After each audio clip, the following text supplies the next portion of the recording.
सरोज देवी चुपचाप माला फेर रही थी, लेकिन उनके मन में तूफान चल रहा था।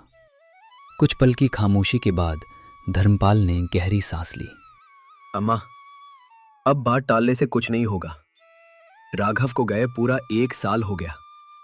शुरू में लगा था सब संभल जाएगा, लेकिन अब हालात दिन ब दिन बिगड़ते जा रहे हैं।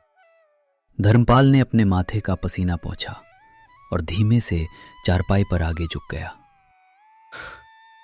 खेतों से पहले जैसी आमदनी नहीं रही। इस बार आधी फसल खराब हो गई। ऊपर से मजदूरों का पैसा, घर का खर्च, सब कुछ मेरे सिर पर आ गया है। और सिर्फ घर का खर्च होता तो भी ठीक था। कमला ने तेजी से बात काटी। उसके चेहरे पर साफ नाराजगी थी।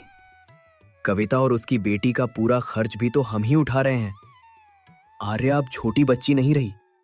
हर महीने कोई नया खर्च खड़ा हो जाता है। कभी फीस, कभी किताबें, कभी कपड़े।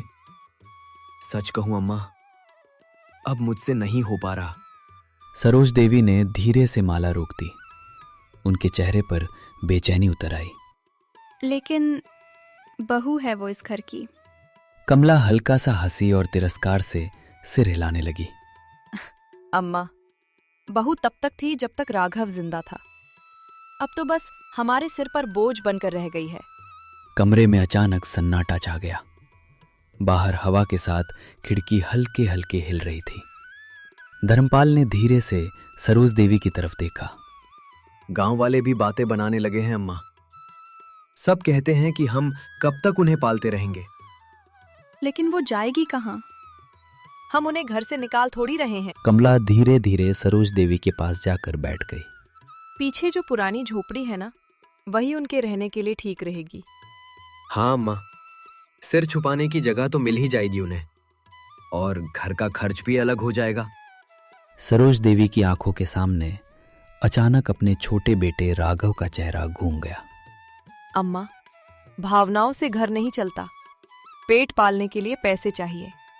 कमरे की हवा अब और भारी हो चुकी थी। दीवार घड़ी की टिक टिक साफ सुनाई दे रही थी। कुछ देर तक सरोज देवी चुप बैठी रहीं। फिर उन्होंने कांपते हुए हाथों से माला नीचे रख दी। ठीक है, कल सुबह से कविता और आर्या पीछे वाली झोपड़ी में रहेंगे। कमला के चेहरे पर संतोष भरी मुस्कान फैल गई। धर्मपाल ने राहत की सांस ली, लेकिन उसी पल दरवाजे के बाहर खड़ी कविता के हाथ से पानी का गिलास छूट गया। छन, कांच टूटने की तेज आवाज पूरे कमरे में गूंज उठी। अगली सुबह कविता अपने छोटे से कमरे में बैठी कपड़े तह कर रही थी। उसके चेहरे पर थकान साफ दिखाई दे रही थी। वहीं पास में फर्श पर बैठी आर्या अपनी किताबों में खोई हुई थी। उसकी आंखों में चमक थी। एक सपना था, डॉक्टर बनने का सपना। किताब के पन्नों पर बने इंसानी शरीर के चित्रों को वो बड़े ध्यान से देख रही थी। मम्मी, देखो ना, ये हार्ट कैसे काम करता है। डॉक्टर लोग सच में कितने बड़े काम करते हैं ना। कविता ने बेटी की तरफ देखा और हल्की मुस्कान देने की कोशिश की। हाँ बेटा, और एक दिन मेरी बेटी भी बहुत बड़ी डॉक्टर बनेगी, और फिर मैं गांव में फ्री इलाज करूंगी। किसी गरीब को बिना दवा के नहीं रहने दूंगी। आर्या की बातें सुनकर कविता की आंखें नम हो गईं। उसे अचानक राघव की याद आ गई। तभी अचानक कमरे के बाहर पायल की आवाज सुनाई दी। कविता तुरंत संभल कर खड़ी हो गई। दरवाजा धीरे से खुला और सरोज देवी अंदर आईं। उनके चेहरे पर गंभीरता थी। बहू, तुमसे जरूरी बात करनी है। जी माँ जी, कहिए। सरोज देवी ने एक नजर आर्या की किताबों पर डाली, फिर धीरे धीरे चारपाई पर बैठ गई। कमरे में एक अजीब सा तनाव फैलने लगा। अब हमें आर्या की शादी के बारे में सोचना चाहिए। ये सुनते ही आर्या का चेहरा उतर गया। उसके हाथों में पकड़ी किताब धीरे धीरे नीचे झुक गई। कविता कुछ पल तक सरोज देवी को देखती रह गई, जैसे उसे यकीन ही ना हुआ हो। माँ जी, आप ये क्या कह रही हैं? अभी तो आर्या की उम्र ही क्या है। लड़की बड़ी हो रही है बहू, और वैसे भी लड़कियों को इतनी पढ़ाई की क्या जरूरत होती है। दादी, मैं डॉक्टर बनना चाहती हूँ। सरोज देवी ने गहरी सांस ली, लेकिन उनके चेहरे पर कोई नरमी नहीं आई। सपने सब देखते हैं बेटी, लेकिन हर सपना पूरा नहीं होता। माँ जी, ये सिर्फ सपना नहीं है। राघव जी की आखिरी इच्छा थी कि उनकी बेटी अपने पैरों पर खड़ी हो। राघव का नाम सुनते ही कमरे में कुछ पल के लिए सन्नाटा छा गया, लेकिन सरोज देवी ने तुरंत अपना चेहरा दूसरी तरफ घुमा लिया। राघव अब इस दुनिया में नहीं है बहू। लेकिन उनके सपने अभी जिंदा हैं माँ जी। सपनों से घर नहीं चलता। उनकी आवाज अब पहले से ज्यादा सख्त हो चुकी थी। डॉक्टर बनाने में लाखों रुपए लगते हैं। पढ़ाई, किताबें, फीस, ये सब कौन देगा? मैं मेहनत करूंगी माँ जी, काम कर लूंगी, लेकिन आर्या की पढ़ाई नहीं रुकने दूंगी। कविता की आंखों में आंसू भर आए, लेकिन उसने खुद को संभाल लिया। हम बोझ नहीं है माँ जी। उसकी आवाज हल्की कांप रही थी। इस घर पर जितना हक धर्मपाल भैया का है, उतना ही राघव जी का भी था। सरोज देवी का चेहरा अचानक सख्त पड़ गया। तभी कमरे का दरवाजा जोर से खुला। धर्मपाल और कमला अंदर आ गए। कमला के चेहरे पर हल्की मुस्कान थी, जैसे वो इसी पल का इंतजार कर रही हो। बात हक की नहीं है कविता, समझदारी की है। क्या मतलब है आपका? मतलब साफ है। धर्मपाल धीरे धीरे कमरे के बीच में आकर खड़ा हो गया। जब भाई ही नहीं रहा तो अब तुम्हारा इस हवेली में रहना ठीक नहीं। आर्या तुरंत खड़ी हो गई। उसकी आंखों में आंसू चमकने लगे थे। इतनी बड़ी हवेली कोई धर्मशाला नहीं है। भाभी, पीछे जो पुराना घर है ना, वही तुम्हारे लिए सही रहेगा। ये सुनते ही आर्या ने अपनी किताब कसकर पकड़ ली। उसकी आंखों में दर्द साफ दिखाई दे रहा था। सरोज देवी ने नजरें झुका ली। वो चाहकर भी आर्या की आंखों में नहीं देख पा रही थी। दादी, क्या हम सच में इस घर पर बोझ हैं? सरोज देवी ने नजरें झुका ली। वो चाहकर भी आर्या की आंखों में नहीं देख पा रही थी। अगर पापा होते तब भी क्या आप हमें घर छोड़ने को कहते? धर्मपाल एक पल के लिए चुप हो गया। उसने तुरंत नजरें फेर ली। कमरे में भारी खामोशी फैल गई। बस बेटा। कविता ने धीरे से आर्या का हाथ पकड़ लिया। जिस घर में अपने होने का हक मांगना पड़े, वहां रहना ठीक नहीं। लेकिन मम्मी, ये तो पापा का घर है। था बेटा, कविता की आवाज टूट गई। अब नहीं रहा। कमला ने संतोष भरी नजरों से धर्मपाल की तरफ देखा। कविता ने एक छोटा सा बैग उठाया। आर्या ने अपनी किताबें सीने से लगा ली। दोनों धीरे धीरे हवेली के दरवाजे की ओर बढ़ी। आर्या ने एक बार पीछे मुड़कर हवेली को देखा। उसकी आंखें भर आईं। माँ, यही तो मेरा बचपन था। यही पापा मुझे पढ़ाते थे। यही उन्होंने कहा था कि मैं बहुत आगे जाऊंगी। क्या हम सच में सब छोड़कर जा रहे हैं? बेटी, घर सिर्फ दीवारों से नहीं बनता। घर वहां होता है जहां अपने लोग साथ खड़े हों। अगर अपने ही दूर हो जाएं, तो वहां रहना सिर्फ दर्द देता है। दोनों हवेली से निकल गईं। हवेली के पीछे एक पुरानी झोपड़ी थी। मिट्टी की दीवारें, टूटी खाट और छत से आती धूप की, वही अब उनका नया घर था। माँ, क्या हम यहीं रहेंगे? हाँ बेटी, ये हवेली से बिल्कुल अलग है। कभी कभी भगवान इंसान को खाली हाथ इसलिए करता है ताकि वो अपनी मेहनत से सब कुछ हासिल करना सीख सके। माँ, मैं पढ़ाई नहीं छोड़ूंगी, चाहे हालात कैसे भी हों। और मैं तेरे साथ खड़ी हूं। अब हमारा सहारा हम खुद है। उस रात झोपड़ी में सिर्फ एक छोटी ढिबरी जल रही थी। चूल्हा ठंडा था। माँ, अगर पापा होते तो हमें ऐसे कभी नहीं सोना पड़ता ना? शायद नहीं, लेकिन तेरे पापा ने हमें कमजोर रहना नहीं सिखाया था। आज मुश्किल है, लेकिन एक दिन सब बदलेगा। ये मेरा वादा है। अगली सुबह कविता झोपड़ी के बाहर आंगन साफ कर रही थी। तभी गांव की कुछ औरतें वहां आईं।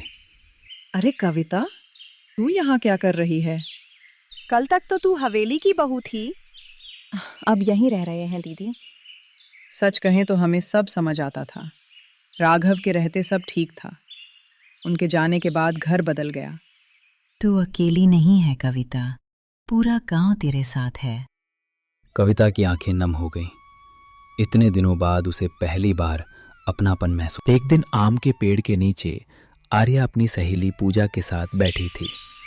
याद है तू कहती थी कि डॉक्टर बनकर गांव में मुफ्त इलाज करेगी। सपने तो अब भी हैं, लेकिन जिंदगी बहुत मुश्किल लग रही है। इम्तिहान उन्हीं का होता है जिनमें काबिलियत होती है। घर की हालत तू देख ही रही है, फीस, किताबें, सब मुश्किल है। पैसों की कमी सपनों की कमी नहीं होती। रास्ता मुश्किल हो सकता है, बंद नहीं। आर्या पहली बार हल्का सा मुस्कुराई। शाम को कविता और आर्या झोपड़ी के बाहर बैठे थे। तभी पीछे से आवाज आई। अरे कविता, यहाँ ऐसे उदास क्यों बैठी है? शांति कविता की पुरानी सहेली थी। समझ नहीं आता क्या करूं। आर्या की पढ़ाई कैसे चलेगी? रोने से कुछ नहीं होगा, रास्ता ढूंढना पड़ेगा। गांव में नया सिलाई केंद्र खुला है, तू तो पहले से सिलाई जानती है, वहां काम शुरू कर दे। अगर मेरी मेहनत से आर्या की पढ़ाई चल सके तो मैं कोई भी काम करूंगी। और मैं भी माँ की मदद करूंगी। अगले दिन से कविता सिलाई केंद्र जाने लगी। सुबह घर का काम खत्म करती और फिर मेहनत करने। उस रात पुरानी झोपड़ी के अंदर हल्की सी लालटेन जल रही थी। टूटी हुई दीवारों से ठंडी हवा अंदर आ रही थी। कमरे के एक कोने में पुराने बर्तन रखे थे और दूसरे कोने में कविता चुपचाप बैठी कपड़ों के फटे टुकड़ों को सिल रही थी। दिन भर की बेइज्जती अब भी उसके दिल में चुभ रही थी। वहीं पास में बैठी आर्या खामोशी से अपनी किताब खोले हुए थी, लेकिन उसकी नजरें शब्दों पर नहीं टिक रही थी। उसके दिमाग में बार बार वही बातें घूम रही थी। हम बोझ हैं, इतनी पढ़ाई की क्या जरूरत। माँ, क्या हाँ। सच में मेरी पढ़ाई अब बंद हो जाएगी? कविता के हाथ अचानक रुक गए। उसने बेटी की तरफ देखा। आर्या की आंखों में डर साफ दिखाई दे रहा था। नहीं बेटा, जब तक मैं जिंदा हूं तेरी पढ़ाई कभी बंद नहीं होगी। लेकिन पैसे? कुछ ना कुछ रास्ता जरूर निकलेगा। कविता ने ये बात तो कह दी, लेकिन उसके अपने दिल में भी डर था। घर नहीं रहा, सहारा नहीं रहा और अब पैसे भी नहीं थे। कुछ देर तक दोनों चुप बैठे रहे। अचानक आर्या की नजर पास में पड़े रंग बिरंगे कपड़ों के टुकड़ों पर गई। वो कुछ पल उन्हें ध्यान से देखती रही, फिर अचानक उसके चेहरे पर हल्की चमक आ गई। माँ, मुझे एक तरीका सूझा है। कविता ने हैरानी से उसकी तरफ देखा। कैसा तरीका? आपके पास जो पुराने कपड़ों के टुकड़े बचते हैं ना, हाँ, उनसे हम बैग बना सकते हैं, सुंदर वाले, और कालीन भी, टेबल मैट भी।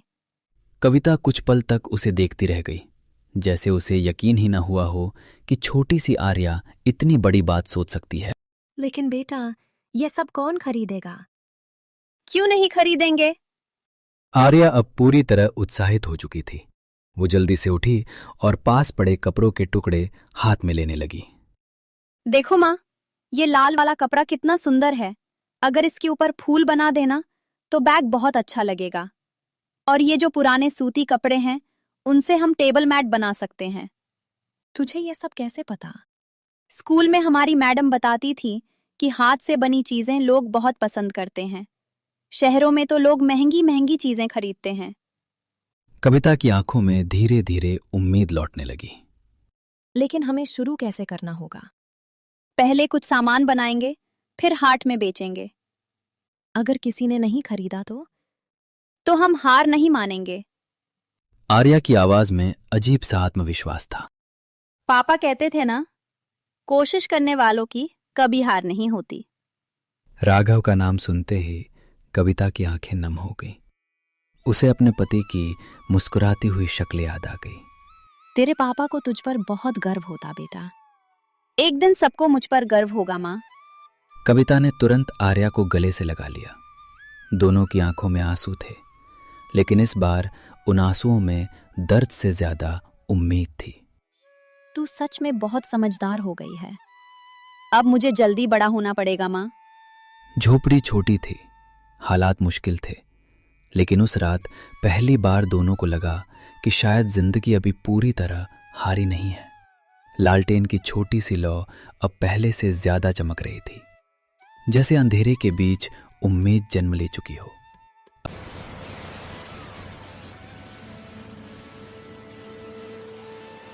अगली सुबह झोपड़े में हलचल थी। पुराने कपड़े अलग किए जा रहे थे, सिलाई मशीन लगातार चल रही थी। तभी पूजा वहां पहुंची। अरे वाह, तुम लोग तो पूरा काम शुरू कर चुकी हो। हम बैग और कालीन बना रहे हैं। तो फिर मैं भी मदद करूंगी। सच? आज से मैं भी तुम्हारी टीम में हूँ। तीनों हंस पड़ी और काम में लगे। कुछ दिनों की मेहनत के बाद उनके बैग और कालीन तैयार हो गए। माँ देखो, ये बैग कितना सुंदर बना है। मेहनत से बनाया है, अच्छा तो होगा ही। चलो अब बाजार चलते हैं। तीनों बाजार पहुंची, लेकिन शुरुआत आसान नहीं थी। लोग आते जाते रहे, कोई रुका नहीं। माँ, अगर कुछ भी नहीं बिका तो? मेहनत कभी बेकार नहीं जाती। तभी एक सुसज्जित महिला वहां रुकी। उसने एक बैग हाथ में लिया। ये बैग किसने बनाया? जी, हमने। बहुत सुंदर है, बाजार में सबसे अलग। मुझे ये बैग और वो नीला वाला भी दे दीजिए। आर्या की आंखों में खुशी चमक उठी। आप सच में खरीदना चाहती हैं? क्यों? तुम्हें लगता है मैं मजाक कर रही हूँ? तीनों खुशी से मुस्कुरा उठी। धीरे धीरे गांव और आसपास के इलाकों में आर्या के बैग मशहूर होने लगे। लोग दूर दूर से आने लगे। आर्या के बैग सबसे मजबूत होते हैं और डिजाइन भी कितने अलग हैं। एक समय था जब हमारे पास कुछ नहीं था, और आज लोग खुद चलकर हमारे पास आ रहे हैं। दोपहर का समय था। गांव के छोटे से बाजार में हल्की चहल पहल शुरू हो चुकी थी। सड़क के किनारे लगी दुकानों से लोगों की आवाजें आ रही थी। कहीं सब्जियां बिक रही थीं, कहीं चाय की केतली खौल रही थी। उसी बाजार के एक कोने में आर्या और कविता ने अपनी छोटी सी दुकान लगाई थी। एक पुरानी लकड़ी की मेज पर रंग बिरंगे हाथ से बने बैग, टेबल मैट और छोटे छोटे कालीन सजे हुए थे। कुछ महिलाएं सामान को ध्यान से देख रही थीं। अरे बहन, ये बैग तो बहुत सुंदर है और हाथ का काम भी कितना साफ है। आर्या के चेहरे पर हल्की मुस्कान आ गई। चाची, ये पूरा हाथ से बनाया है, कपड़ा भी मजबूत है। कितने का है बेटा? सिर्फ 200 रुपए। अरे, इतना सस्ता? बस चाची, शुरुआत है अभी। महिला ने मुस्कुराकर बैग खरीद लिया। आर्या खुशी से पैसे संभालने लगी। उधर कविता की आंखों में चमक थी। शायद महीनों बाद उसे लगा था कि जिंदगी धीरे धीरे पटरी पर लौट सकती है। जहां आर्या की दुकान पर भीड़ थी, वहीं धर्मपाल की प्लास्टिक बैग की दुकान खाली रहने लगी थी। एक दिन उसका नौकर गोपाल भागता हुआ हवेली पहुंचा। मालिक, दुकान पर अब बहुत कम ग्राहक आते हैं। क्यों? लोग आर्या के कपड़ों वाले बैग खरीद रहे हैं। धर्मपाल गुस्से से लाल हो गया। जिसे मैंने घर से निकाला, वही अब मेरा नुकसान कर रही है। दोपहर का समय था। गांव के छोटे से बाजार में हल्की चहल पहल। तभी अचानक बाजार के दूसरे कोने से तेज कदमों की आवाज आने लगी। धर्मपाल गुस्से में उनकी दुकान की तरफ बढ़ रहा था। उसके चेहरे पर तमतमाहट साफ दिखाई दे रही थी। बाजार के कई लोग उसे देखकर फुसफुसाने लगे। लगता है धर्मपाल फिर गुस्से में है। धर्मपाल सीधे दुकान के सामने आकर रुक गया। उसने चारों तरफ नजर दौड़ाई, फिर तिरस्कार से हंस पड़ा। तो ये है तुम्हारी बड़ी दुकान? आर्या और कविता दोनों थोड़ा घबरा गई, लेकिन कविता ने खुद को संभाल लिया। भैया, हम बस अपना गुजारा कर रहे हैं। गुजारा? वह जोर से हंसा। मेरे सामने दुकान लगाकर मेरा धंधा खराब कर रही हो और कहती हो गुजारा? हम कोई गलत काम नहीं कर रहे चाचा जी। तू बीच में मत बोल। धर्मपाल ने गुस्से से उंगली दिखाते हुए कहा। बाजार में खड़े लोग अब धीरे धीरे उनकी तरफ देखने लगे थे। अपनी बेटी को समझा दो कविता, ज्यादा ऊंचा उड़ने की कोशिश ना करे। भैया, हम किसी का नुकसान नहीं कर रहे। धर्मपाल ने पास रखा एक बैग उठाया और उसे उलट पुलट कर देखने लगा। ये सब बेचकर तुम लोग अमीर बन जाओगी क्या? अमीर नहीं बनना चाचा जी, बस अपने पैरों पर खड़ा होना है। ये सुनते ही धर्मपाल का चेहरा और सख्त हो गया। बहुत जुबान चलने लगी है तेरी। सच बोलना गलत नहीं होता। बाजार में खड़े कुछ लोग अब खुलकर उनकी बातें सुनने लगे थे। तभी एक बुजुर्ग ग्राहक आगे आया। धर्मपाल जी, लड़की मेहनत कर रही है, इसमें बुरा क्या है? आप बीच में मत पड़िए काका। बीच में पड़ने की जरूरत इसलिए पड़ रही है क्योंकि आप गलत कर रहे हो। धर्मपाल का चेहरा अपमान से लाल पड़ने लगा। तभी एक महिला ग्राहक हाथ में बैग लेकर बोली, उसके बैग सच में बहुत मजबूत हैं। हाँ, बाजार में इतने अच्छे बैग इतने कम दाम में कहीं नहीं मिलते। और लड़की मेहनती भी है। लोगों की बातें सुनकर धर्मपाल को लगने लगा जैसे पूरा बाजार उसके खिलाफ खड़ा हो गया हो। अच्छा, तो अब पूरा बाजार इन्हीं का पक्ष लेगा। पक्ष मेहनत का लिया जाता है धर्मपाल जी। जिसे मेहनत करनी आती है उसे कोई रोक नहीं सकता। आर्या चुपचाप खड़ी सब सुन रही थी। उसकी आंखों में अब डर नहीं था। पहली बार उसे महसूस हो रहा था कि सच और मेहनत में ताकत होती है। बहुत घमंड आ गया है ना तुम लोगों को। घमंड नहीं भैया, मजबूरी ने मजबूत बना दिया है। ये सुनते ही धर्मपाल कुछ पल के लिए चुप हो गया, लेकिन उसके अंदर का गुस्सा शांत नहीं हुआ। उसने आर्या की तरफ घूर कर देखा। देखते हैं ये दुकान कब तक चलती है। जब तक मेहनत है तब तक चलेगी। धर्मपाल ने गुस्से में मेज पर रखा बैग पटक दिया, फिर बिना कुछ बोले तेजी से वहां से चला गया। बाजार में कुछ पल तक खामोशी छाई रही। फिर वही बुजुर्ग ग्राहक मुस्कुराकर आर्या के पास आए। बेटी, डरना मत। जी काका। जिस लड़की में इतना हौसला हो उसे कोई नहीं हरा सकता। आर्या की आंखों में चमक लौट आई। उसने अपनी छोटी सी दुकान की तरफ देखा और मन ही मन ठान लिया, अब चाहे कितनी भी मुश्किल आए वो हार नहीं मानेगी। कुछ महीने बीत गए। अब आर्या का काम पूरे इलाके में मशहूर हो चुका था। दूसरी तरफ धर्मपाल का व्यापार लगातार घटता जा रहा था। एक शाम हवेली में सन्नाटा था। आज फिर दुकान जल्दी बंद करके आ गए। ग्राहक आते ही नहीं अब। शायद हमने गलती की थी। अब इन बातों से क्या फायदा? फायदा भले ना हो, लेकिन सच यही है कि हमने एक मेहनती लड़की के साथ बहुत गलत किया। उधर बाजार में भीड़ लगी हुई थी। आर्या बेटा, तुम्हारे बैग पूरे इलाके में मशहूर हो गए हैं। अब तो लोग दूर दूर से तुम्हारी दुकान ढूंढते हुए आते हैं। कविता गर्व से अपनी बेटी को देख रही थी। एक समय था जब हमारे पास कुछ भी नहीं था, और आज ये सब आपकी हिम्मत की वजह से है माँ। कविता की आंखें भर आईं। उसने आर्या का माथा चूम लिया। उस छोटी सी झोपड़ी में अब गरीबी नहीं, उम्मीद रहती थी। और आर्या ने साबित कर दिया था कि जिस इंसान के पास मेहनत, हिम्मत और सपने हों, उसे कोई भी घर से निकालकर जिंदगी